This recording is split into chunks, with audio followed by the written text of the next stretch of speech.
Morning, everyone. Today, I'm gonna hit you with the on this day in history.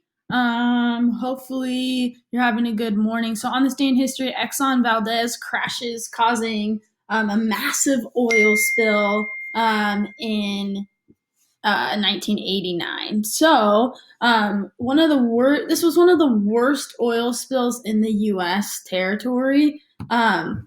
And it began when this big super tanker, which is a boat called Exxon Valdez, ran aground on a reef in Prince William Sound in southern Alaska. So it hit something. This big super tanker was owned and operated by the Exxon Corporation. So you've probably heard of Exxon because you've maybe seen like a gas station called that, or you've seen oil that looks like that. An estimated 11 million gallons of oil eventually spilled into the water, which is really crazy. That's a lot of oil. And that caused a lot of damage. So attempts to contain the massive spill were extremely unsuccessful. There were wind currents that spreads it. I mean, if the wind blows, things spread, so that spreads it. So the oil spread for more than 100 miles from where it started.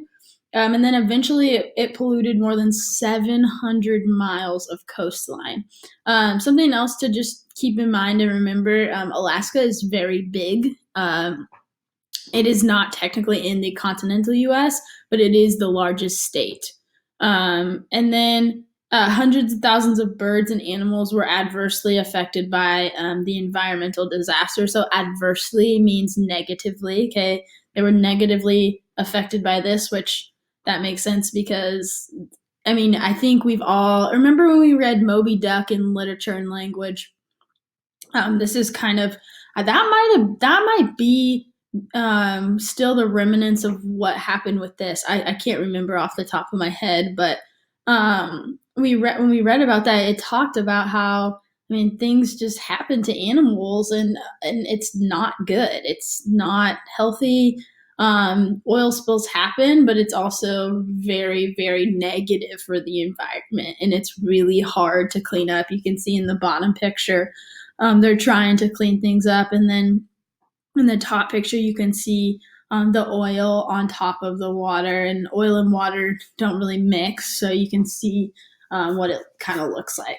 So there's your on this day for today. I'll be back with you soon for instructions about literature and language and individuals and societies for the day.